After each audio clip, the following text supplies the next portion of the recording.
Please open your Bibles with you to the book or the short letter of Paul to Philemon. We've been working through this small or short letter for third Sunday now, for those who have been joining us for now, just to give you some background of what we have covered so far.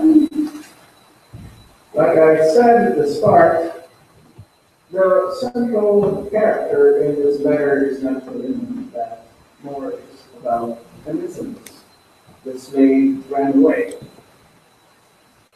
Now, although this is a very short letter, we know that it's packed and loaded with a lot of its content.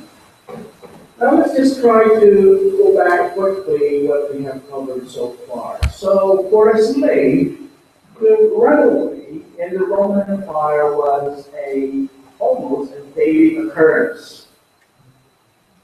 It was in fact rampant to the point that the Roman law permitted the masters to punish runaways with anything from harsh treatment or even death. But even though there's such a threat, slaves were not deterred from running away. That included Onesimus, so no surprise there. But we know that what made the story of Onesimus surprising is that while other Onesimuses ended up dead, or they were returned back to their masters to a harsher condition of enslavement, Onesimus' story started out as sad, but it's a story with a happy ending. And we have seen how the sovereignty of God, although we don't read the word sovereignty, but we see how the sovereignty of God superintended every and all circumstances and events from the time that Onesimus ran away from Phrygia to Rome, and for him to meet Paul of all people. There are no coincidences in this story at all, just to let us know that even in the word of salvation, God always has the final say. And we have seen also how Paul dealt with a very contentious and divisive social issue as slavery. And just because the apostles of the church, we'll see, in the first 3 centuries of the church, just because we didn't see an organized crusade against slavery to overthrow that institution, or even we don't read of the apostles openly campaigning for the abolition of the practice, it doesn't mean that they were just turning a blind eye to the practice, or that they approved or condoned the excesses of slavery. On the contrary, we see that in fact they confronted this evil head on, not by political or military force, but by the power of the gospel of peace. And this is exactly, I wanted to say that Philemon seems to us the template of addressing social issues. No more, no less. And that we see that in addressing this, Paul applied the principles of the gospel of peace. The great care that he did in writing this letter in itself shows to us the way of peace that he chose, that through non-violence and effecting systemic changes through the transforming power of the good is that power that's to be wielded for change. We know that the institution of slavery was shaky already in itself. And just to think for the church to have done a dramatic and say organized rebellion against masters who were horrible and unjust to their slaves, it could have triggered chaos. And we're talking here of a society built on slavery that were almost half of the people are saved. Just imagine the chaos and the anarchy, and it would be detrimental to the spread of the gospel, which is in its infancy. So, again, we have to understand that while the gospel is a gospel that turns the world upside down, the means to achieve that is not by force, but by the Spirit. And so, and especially by the principle of the gospel of peace, especially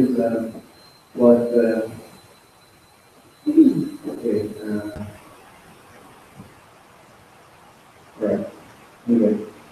So, we are told that in Romans chapter 12, verse 18, we are told that it's possible for the done to live at peace with everyone.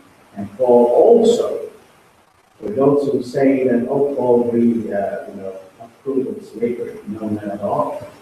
In fact, Paul would take any and all legal means possible within the limits of the world law. So when we go to the passage, and Paul said, now if you can gain your freedom, he said, practically Paul was saying, go for it. He was thinking of the rule of the manumission, where the slave can be able to gain his freedom by buying it, paying for it, or if the master so kind enough to release him. And so, but the attack was mainly on the root, the abusive and oppressive spirit in the institution of slavery. So today, I'd like us to continue asking the question, what else can be learned from Paul in this matter addressing? Like I said, a very contentious, very divisive, very controversial social issue as slavery. Why did I say that this letter ought to be entitled Onesimus? Because it's simply a wonderful, amazing story of a slave runaway that became a Christian named Onesimus. Because in him, Paul provides for us, like I said, a template of understanding and applying, addressing social evils. And Onesimus converted as a believer. So everything now changes, not physically, but everything spiritual, moral, and ethical. And right on the center of the change is this one big element of forgiveness. Paul here, I'm not so sure, I've read a number of times, he didn't make mention of the word forgiveness. But the whole change was brought about by forgiveness. Because, first of all, Onesimus was forgiven by God, and it changed the whole thing, the whole arrangement, the whole slavery, master relationship. So we see here, as we move forward in looking at this letter, the forgiveness that is at work in the power of the gospel of reconciliation. Because after all, the gospel that we have is a gospel of reconciliation. Now, all things are God who has reconciled us to himself through Jesus Christ and has given us the ministry of reconciliation. That is, that God was in Christ reconciling the world to himself, not imputing their trespasses to them, and has committed to us the word of reconciliation. The gospel, good news, is a word of reconciliation. And on that basis, and when you've been doing outline and sermon preparation, it's just nice that sometimes you get words to come together and become an alliteration. So 4 hours for us today. First thing that we can observe here by way of a lesson learned in the experience of Onesimus and is that the power of reconciliation and the ministry of the gospel of reconciliation. Okay. Paul had a choice. When Onesimus and him met, we don't know how, but they met. And Onesimus heard the gospel from Paul. And so he got converted, became a Christian. From then on, actually, Paul had a number of choices on what to do with Onesimus and the whole situation and stuff. So these are the probable choices that Paul would have had for him. One, he could play the hero of the oppressed by sheltering Onesimus, by taking him into protective custody, by giving Onesimus a safe haven. Well, he can actually do this because in the Old Testament, there's a law for runaway slaves. If a slave has taken refuge with you, do not hand him over to his master. Let him live among you wherever he likes and in whatever town he chooses. Do not oppress him. Well, there's only one issue with this because, one, well, a couple of issues, but one, the Mosaic law was not the one that was the law of the Roman Empire. Secondly, we need to ask the question, what deeper purpose would it have served Paul and Onesimus if Paul had played a hero? And what? Onesimus, you're a Christian now. I'll take you under my wings. No more stress with your master, Philemon, over in Egypt. I will take care of you. I will protect you. It will be more convenient to be with me. He could have done that, right? So, but then, of course, we ask, well, what purpose would that serve? Well, if Paul did that, he harbored Onesimus, then this letter wouldn't be written at all. But the point for Paul to write this letter for us if he had done that. Another choice that Paul would have done, he would have kept the whole matter for himself. He could have chosen to keep it secret from Philemon, not to write to Philemon at all. And that way, Onesimus, you have led your life in a stressful situation. So, I want to help you. Now, actually, the Roman law actually allows another master to take him and run away. But the condition is that they must redeem him and pay the price, the original price for that runaway slave. Another thing that Paul could have done would be something like businesslike. He could have sent Onesimus back away. Every runaway slave is returned back to its owner. So Paul could have said something like, Philemon, you have a slave here. I know this is yours, because that's how they were considered anyway, as mere property. So I'm sending back, that's it. Or he could have said something like, Philemon, you have a trusted guy, come over, fetch this guy over, this is yours, take him back. So Paul had all these choices in front of him. Yet on the contrary, we see instead Paul's magnanimity and the spirit of intercession. You see, one of the things that Paul didn't say here is he didn't stand in judgment over Philemon. Why? For a master to have a slave run away from him is a big embarrassment. It's a big embarrassment.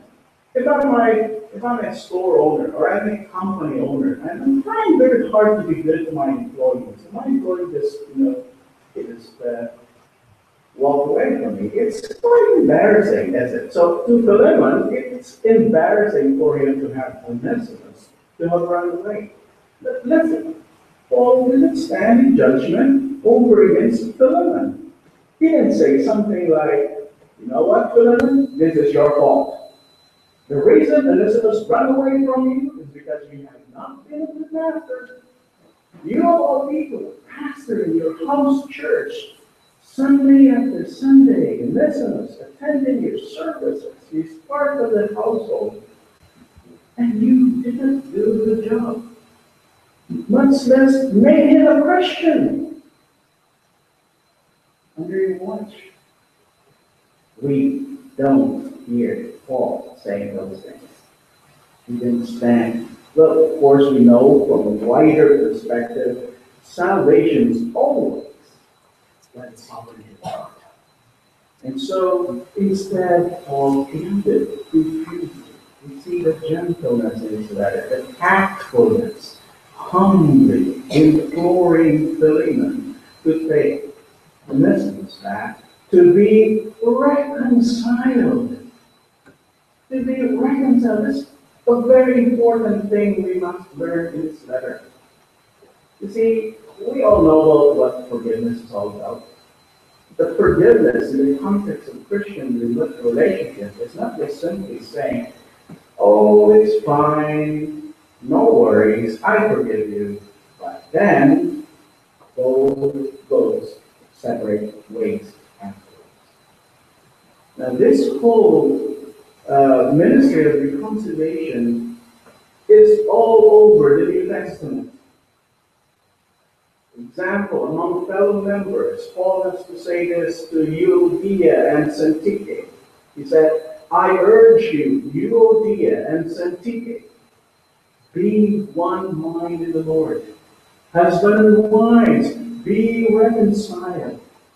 If there's no adultery involved, we don't see in Scripture advising us that separation for the sake of removing the stressful situation is even mentioned at all.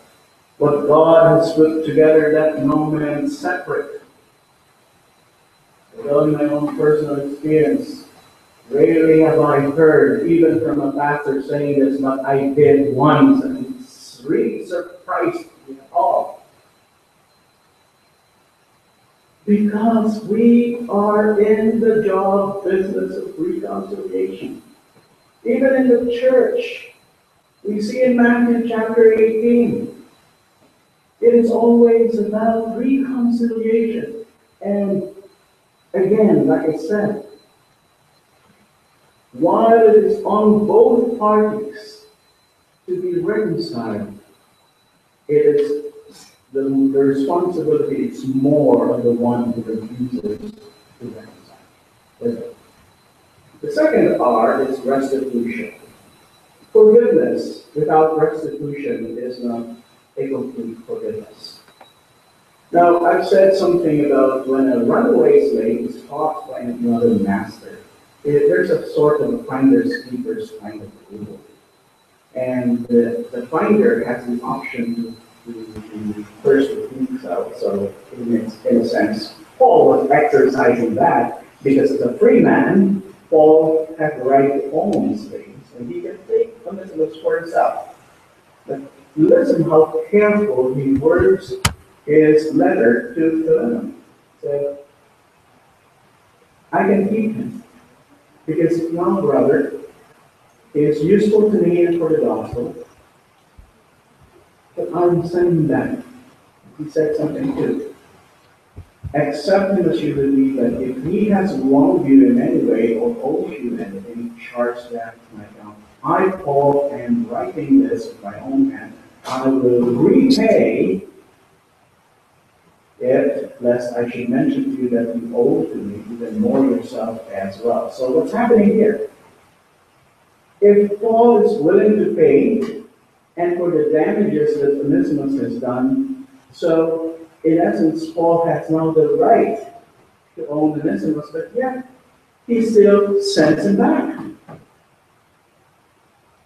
And this speaks clearly about how we were forgiven by God ourselves.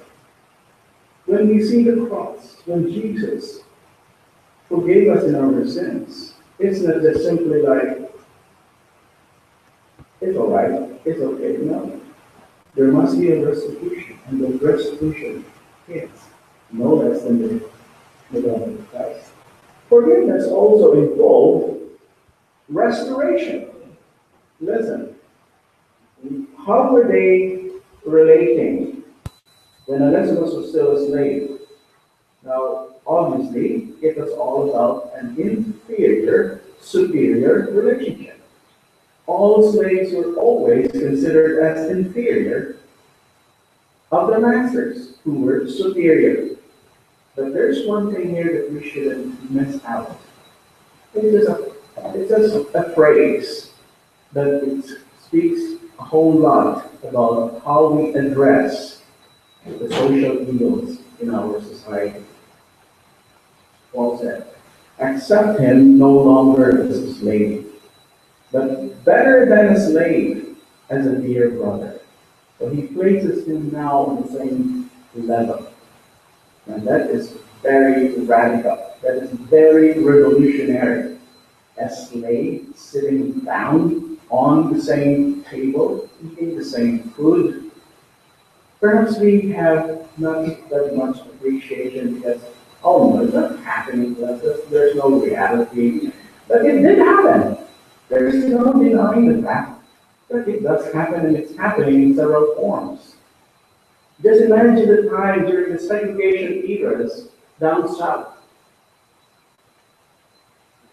When you can sit down in a restaurant together with people who are of different colors. And even still right now, there's just a silence on it, and we still are denying in it. Let me say something about that later on. But the point here is that what Paul here is saying, importantly, is here. He is very dear to me, but even dear to you, both as a man and as a brother in the Lord. What does that mean? Well, Philemon, Onesimus, is a human being. Onesimus is a person. Take him back no longer as an appliance or as a property. It's how they would like their slaves to be. So, forgiveness means a restoration to our level, equal level of humanity, equal image bearers of God. So we see that by this statement of Paul, he was attacking the whole defect in the superior-inferior structures later. The fourth thing is reciprocation. It seems that Onesimus is allowed to say sorry or to apologize to his master. Of course, yes. Onesimus did horrible things. Onesimus did not only run away, but he robbed his master, which is a sin. Stealing is always a sin. Robin Hood is wrong. I don't believe in that story at all. But yet forgiveness is always two-way, and Paul establishes that for us. That forgiveness is reciprocated. On the one hand, Onesimus has to be restored back to his master, and he has to make reparations and restitutions, and he has to apologize big to Philemon for all that he did. But yet we see that Philemon also has to say sorry to Onesimus. The master has to say sorry to the slave, and the slave has to say sorry to the master, which cannot happen at all unless there's Christ in the center of it. And this is the beauty of what it means to be Christian. There's no reconciliation without peace. There's no forgiveness without restitution. There's no restoration without justice. Now let me just quickly go to the applications. What does it teach us today? Like I said, we may say that we don't have that kind of slavery as in the time of the Roman Empire or the American slavery of the 19th century. But let me say this, there's really no point in denying that it does exist now. Only someone so blind could say that, what's slavery? I don't see slavery, I don't see racism around and everything. It's only in the name, going on in the name of discrimination. Let me just say this, you're blind. We are blind. I am blind if I deny that it doesn't exist. Otherwise, this letter has no purpose for us, for our study, or the Bible, for that matter. So we may say that those things are not non-existent, but let me tell you, for so long as man is sinful, for so long as man is greedy, for so long as man is proud, there was one lady who shared with a ministry to all the MPs and all the power. And I didn't realize what there was. And I guess one of the good news of the conference last Friday and Saturday is that they call themselves the Christian Embassy for Christ. Christian Embassy of Canada. Anyways, the point is that she was a wife of an MP. And their task is to share the gospel to all the MPs, regardless whether on the left or the right or the dead center. No political preference. They just share the gospel. And one of the things that I was encouraged is that there's a Christian presence in Parliament today. It's not so bad that Moses was think it is. And I guess Christian embassies in affiliation with the group of rabbis, anyways, the point is that she said something about what's happening there. The difficulty of witnessing to these people is that, and she just said it, it's like straightforward. These people are very proud. Who wouldn't be proud with such influence and power and distinction and position? Like I said, slavery will still be around, whatever form it may take. We still see man exploits his fellow man and take advantage of this situation. Then this many forms of slavery still exist today. Illegal human trafficking, sweatshops employing underage children to work almost nothing. And even for those who come to Canada desperately for work, working as caregivers and whatnot. Households will take their passports away from them so that they will make sure that they will not run away. And you tell me that these things do not exist? Well, open our eyes. That's why we need to have a Christian response to every and all kinds of situations. There are still glass ceilings. There are invisible barriers that are there. But we cannot pretend that they are not there. There are still invisible barriers for career advancement.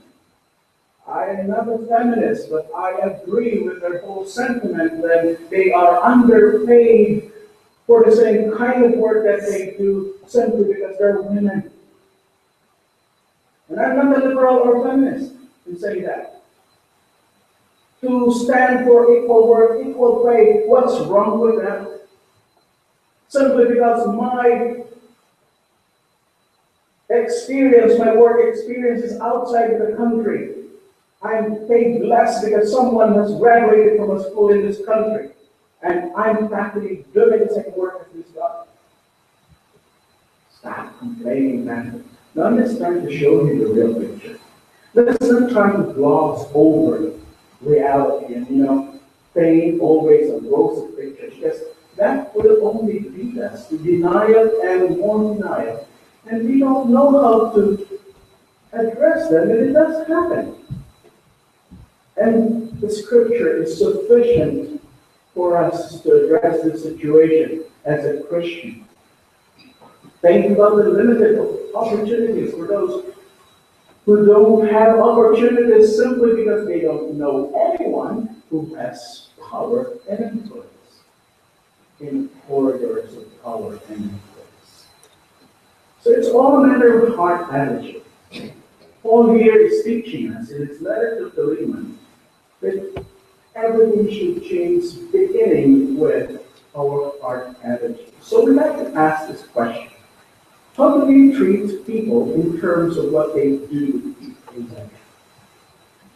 Okay, like you said, I'm not a slave, nobody is a slave here, and nobody is a master here. But yet we can be at any point in time in our life, we can be in situations where we receive service or we render service to another. And whenever there is such a kind of a exchange of services for some consideration of money, or even as a form of privilege, there exists an employee-employer relationship. So all of this would apply to all of us. The attitude of a slave in Christ. The slave should be obedient to his master, according to the flesh, with fear and trembling, in the sincerity of your heart, as to Christ, not by way of eye service as men pleasers, but slave to Christ, doing the will of God from his heart, with render service to the Lord and not to man, knowing that whatever good thing each one does, he will receive back from God, whether slave or free. If we are at work, we're an employee, we're serving someone. Whatever form of service we're doing in order that we render to someone else, in a sense, we are an employee. And this whole heart attitude still applies to us. And in a sense, that distinguishes us as Christians when we do our job for Christ. Your boss probably will be very happy to see you very dedicated at work. Probably he will congratulate himself, oh, I must be a very nice man for this guy working for me, to that. But they should realize we're working for a different master. We're working for a higher master. They will understand that unless they're Christian. The same way, like I said, we may not be masters per se. But if we take that any form of service exchange between two people, one receiving, one giving it, then there's an employee-employer relationship that happens. So even though we may not be masters per se, but we may not just be aware that there are instances in our lives in which, quote unquote, we are masters. If we define being a master as one who receives a kind and form of service from another, so that he may be in a position we may be in a position to service, to employ service of another, then in that case, there is a master-servant relationship. Now, let me just give you some instances. The cashier that checks out your groceries at the counter, you are the master to that cashier. To the driver who drives the car or the bus that you rode in is your servant. The teacher who teaches you, you are a master to the one who renders you service. The food server who serves you, you are a master to the food server. Your family doctor who checks you off, he renders service to you. So in a sense, you are a master. The so-called public servants who stands behind the counter when you renew your driver's license or your own car, you are a master, and so on and so forth. So the question is, how do we treat those people who render us service, even for the moment? Are we kind to them? Are we understanding? Are we considerate to masters? Or are we demanding? Do we look at them and say, why don't you do your job better? You see this long line here? Why don't you check out those groceries faster than what you're doing right now? You know, doctor, you're not being honest to me. Yes. Tell me. Am I lying? No, I can go on and on with these kinds of stories, but at this instances in our lives, we are actually masters. Sometimes we have to ask ourselves the question, are we good masters or horrible masters? Do we say even thank you? And there's one thing I'd like to make mention of. There are scammers around, we know that.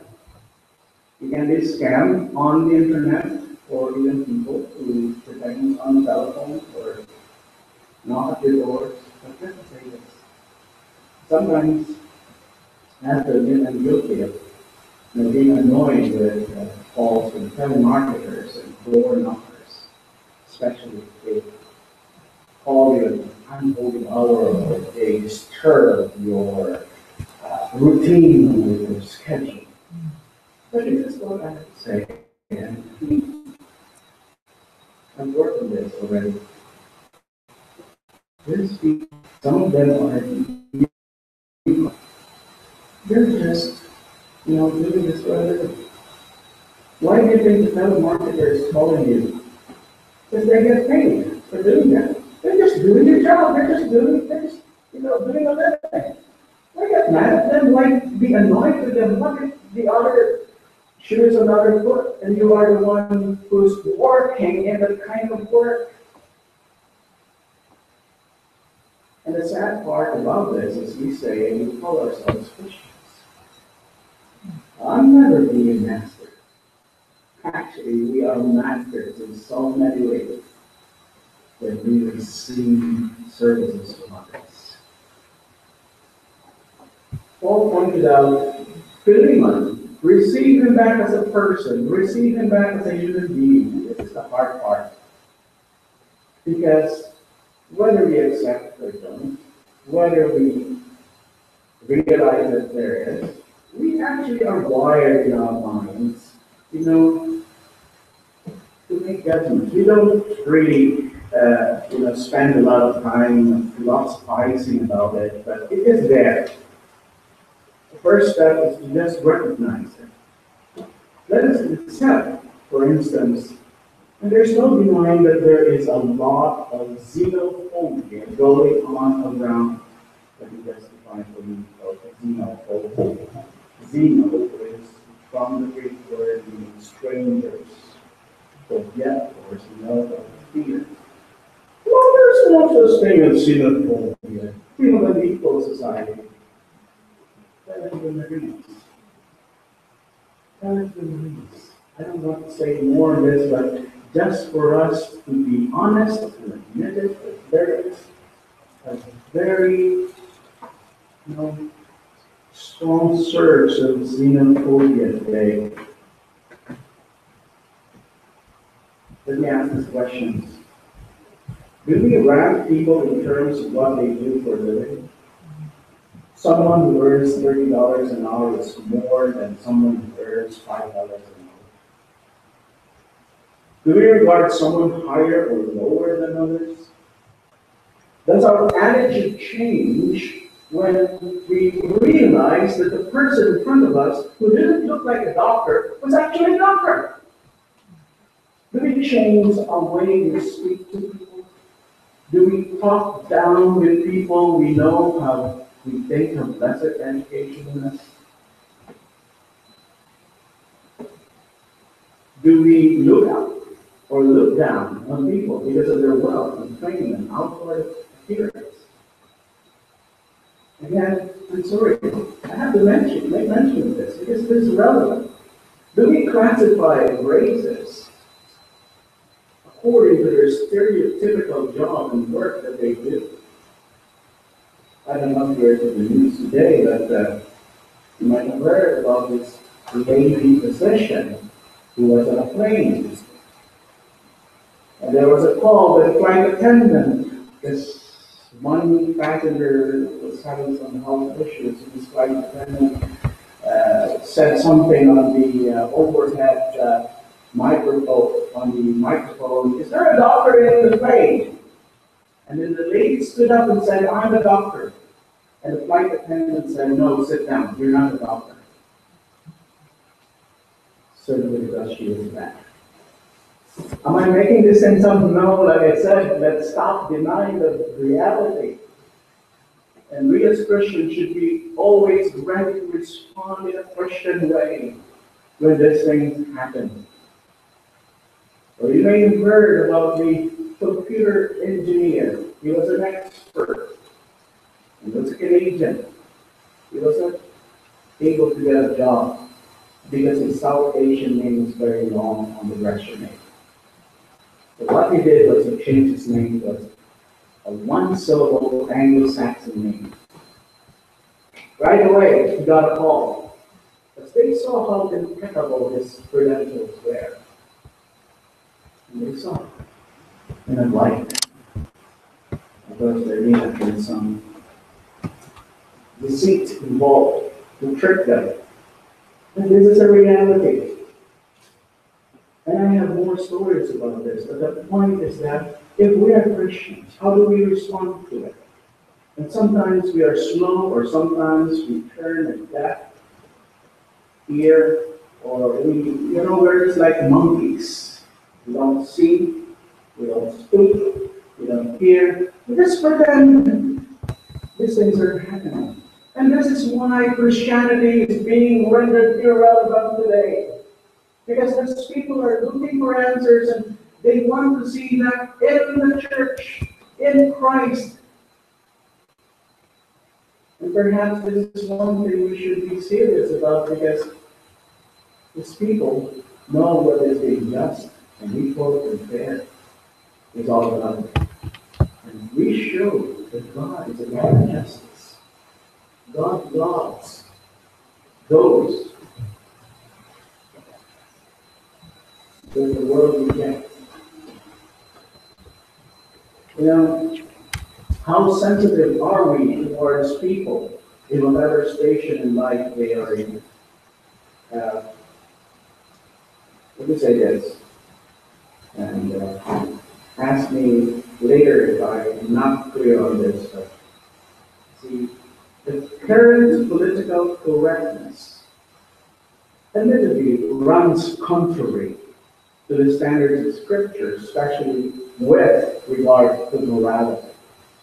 I will definitely have nothing to do with what is going on today as political correctness that goes against morality of Scripture. However, there are issues that political correctness, I would say, I would agree with. There goes again my pastor. The liberals, sorry, I'm not liberal. Okay, let me continue. However, there are issues that political correctness hits the mark, especially in the area of stereotyping and typecasting of certain individuals. You see, it is not just because it is called for by Christian factfulness or Christian graciousness of speech, but because it is called for by the heart that is changed and is now a slave of Christ. Okay. No offense intended either way. But I just want to make mention of this. The term Negro is just simply a Spanish word for black, negro. If we say that without any context or history, it's just black, period. But because of the slavery past, this term became synonymous to slaves. They called their slaves during the American slavery era as Negroes. So even today, black people are no longer slaves. That term is a hurtful and painful word. Why would we ever use that word at all? Well, yes, you can reason that we have freedom. We can say anything we do, or we think. It's okay. We shouldn't be cavalier about this. Charge me with being politically correct. But I guess we Christians should be more sensitive to the history in the past. It doesn't hurt. It doesn't kill us. Because of the historical significance of that word, we cannot pretend that it has no historical narrative at all. It is offensive, and for Christians to be cavalier about it, don't care really doesn't mean anything. It's to be insensitive. The same way, when you call a Filipina a name, a Latina a house leader, and so on and so forth, those are the kind of references that Christians shouldn't be doing at all. We need to be more sensitive. We need to be more active. And I guess that's the general character of what Paul is doing to Philemon. Paul is very careful, very tactful, very gentle. He's not at all cavalier. And again, I think we can contribute a lot to the healing process of the sins of the past, though we are not part of it directly.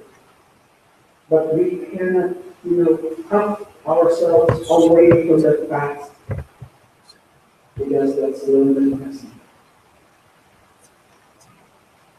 1 Corinthians chapter 10, 32 to 33, give no offense, either to the Jews or to the Greeks, but to the church of God, just as I also please all men in all things, not seeking my own profit, but the profit of many that they may be saved.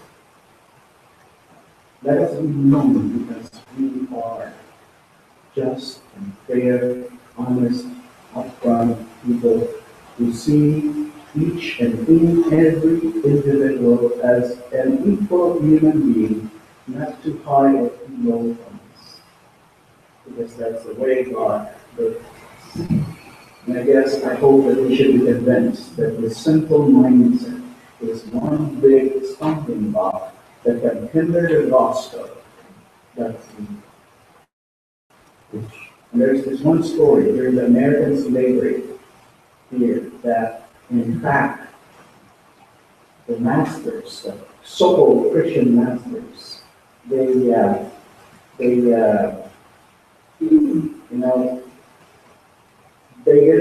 share the gospel with the slaves, because they know when the gospel changes the lives of the slaves, they can easily get back to them and say, there are passages in Scripture that tells us how to be Christian and human at the same time, in keeping with your covenant.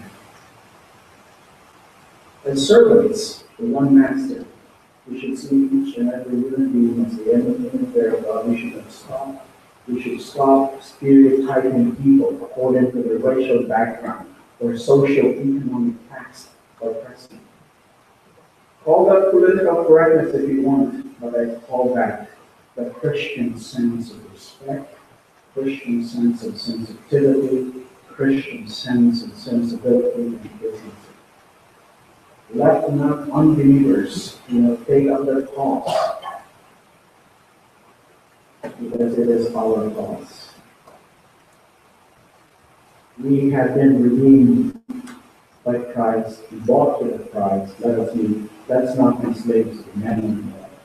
One last thing, it is very, very important. What was the turning point for the Onesimus? What changed?